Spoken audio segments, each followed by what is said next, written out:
Hi friends, DSC perspective education ర్యాపిడ్గా చూద్దాం. అందరూ సబ్స్క్రైబ్ చేయండి, లైక్ చేయండి, షేర్ చేయండి. ఇప్పుడు బిట్స్ చూద్దాం. వేదకాలంలో విద్య అభ్యసించే దశ బ్రహ్మచర్యం. వేదకాలంలో విద్యను అభ్యసించే దశ ఏదంటే బ్రహ్మచర్యం. ధర్మ, అర్థ, కామ, మోక్షాలను ఎలా అంటారు? పురుషార్థాలు. ధర్మ, అర్ధ, కామ, మోక్షాలను ఏమంటారు? పురుషార్థాలు. అన్నమయ, మనోమయ, ప్రాణమయ, విజ్ఞానమయ, ఆనంద కోశాలుగా విద్యార్థి సమగ్ర వికాసాన్ని ప్రతిపాదించిన ఉపనిషత్తు తైత్తిరీయ ఉపనిషత్తు. తొలివేద కాలంలో విద్య వీరికి మాత్రం అందుబాటులో ఉండేది, అందరికీ. తొలివేద కాలం విద్య ఎవరికి అందుబాటులో ఉండేది? అందరికీ. వేదకాల విదేశీ మునులు కానివారు ఎవరు? భారతి. అయితే వేదకాలంలో విదేశీ మునులు ఎవరు? గార్గి, మైత్రేయి, లోపాముద్ర. నా జీవితమే నా సందేశం అన్నది గాంధీజీ. నా జీవితమే నా సందేశం గాంధీజీ. ఉపనిషత్తులో ప్రధాన బోధనా పత్తి ఏది? ప్రశ్నోత్తర పత్తి. ఉపనిషత్తుల్లో ప్రధాన బోధనా పత్తి ప్రశ్నోత్తర పత్తి. వేదకాలం నాటి భాష సంస్కృతం. వేదకాలం నాటి భాష సంస్కృతం. బుద్ధుడు జన్మించిన ప్రదేశం లుంబిని. లుంబిని. బౌద్ధ వాంగ్మయంలో త్రిపీఠకములు వినయ పీఠిక, సుత్త పీఠిక, అభిధమ్మ పీఠిక ఏ భాషలో ఉన్నాయి? పాలి. వినయ, సుత్త, అభిధమ్మ పీఠకములు ఏ భాషలో ఉన్నాయి? పాలి. అష్టాంగ మార్గాన్ని ప్రతిపాదించింది బుద్ధుడు. బౌద్ధ మతంలో మోక్షాన్ని ఎలా అంటారు? నిర్యాణం.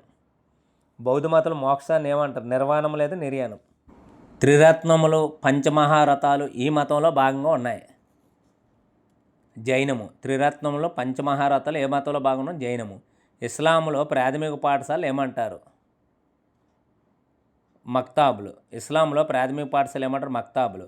ఇస్లాంలో మాధ్యమిక పాఠశాల ఎలా పిలిచారు? మద్రసాలు. ప్రాథమిక పాఠశాలలు అయితే మక్తాబులు, ఇస్లాంలో మాధ్యమిక పాఠశాల అయితే మద్రసాలు. నలంద విశ్వవిద్యాలయం ధ్వంసం చేసింది బక్తియార్ ఖిల్జీ. నలంద విశ్వవిద్యాలయం ఎవరు ధ్వంసం చేశారు? బక్తియార్ ఖిల్జీ. మధ్యయుగంలో పాలకుల ద్వారా ప్రధానంగా ఈ విద్య ప్రోత్సహింపబడింది. ఇస్లామిక్ విద్య. మధ్యయుగంలో అయితే ఇస్లామిక్ విద్య. భారతదేశంలో జాతీయ విద్యను పెంపొందించాలని భావించింది దయానంద సరస్వతి, అరవింద్ ఘోష్, బాలగంగాధర్ తిలక్, స్వామి వివేకానంద. అంటే జాతీయ విద్యను ఎవరు పెంపొందించాలని చెప్పారు? దయానంద సరస్వతి, అరవింద్ ఘోష్, బాలగంగాధర్ తిలక్, స్వామి వివేకానంద. భారతీయ భాషలో అసంపూర్ణమైనవి, అసమర్థమైనవి మంచి ఐరోపా గ్రంథాలయంలో ఒక పుస్తకాల భారతదేశ, అరేబియా దేశాల మధ్య మొత్తం సాహిత్యం కంటే గొప్పది అన్న అహంకారపూర్తి ప్రకటన చేసింది ఎవరు? మెకాలే. అంటే భారతీయ భాషలో అసంపూర్ణమైనవి, అసమర్థమైనవి డాష్ మంచి ఐరోపా గ్రంథంలో ఒక పుస్తకాల భారతదేశ, అరేబియా దేశాల మొత్తం సాహిత్యం కంటే గొప్పది అన్న అహంకారపూర్తి ప్రకటన చేసింది మెకాలే. Next bit. ఆంగ్ల విద్య ద్వారా మనకి భారతీయ ప్రజలకు మధ్యవర్తులుగా ఉండే ఒక వర్గాన్ని తయారు చేయాలి. ఈ వర్గం వారు రంగులోనూ రక్తంలోనూ భారతీయులుగానే ఉంటారు, కానీ అభిరుచులు, అభిప్రాయాలు, విలువలు, ఆలోచనలను ఆంగ్లేయులుగా ఉంటాయి అన్నది ఎవరు? మెకాలే.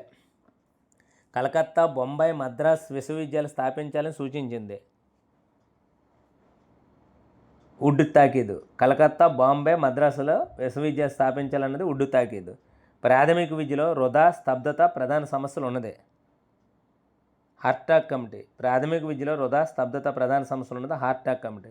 బ్రిటిష్ పాలనా కాలంలో అన్ని స్థాయిల్లో ప్రాథమిక నుండి విశ్వవిద్యాలయ విద్య గురించి విస్తృత నివేదిక ఇచ్చిన కమిటీ సార్జెంట్ కమిటీ. బ్రిటిష్ కాలంలో అన్ని స్థాయిల్లో అంటే ప్రాథమిక నుండి విశ్వవిద్యాలయాల వరకు విద్య గురించి విస్తృతమైన నివేదిక ఇచ్చిన committee sergeant committee. Okay, thank you. అందరూ సబ్స్క్రైబ్ చేయండి.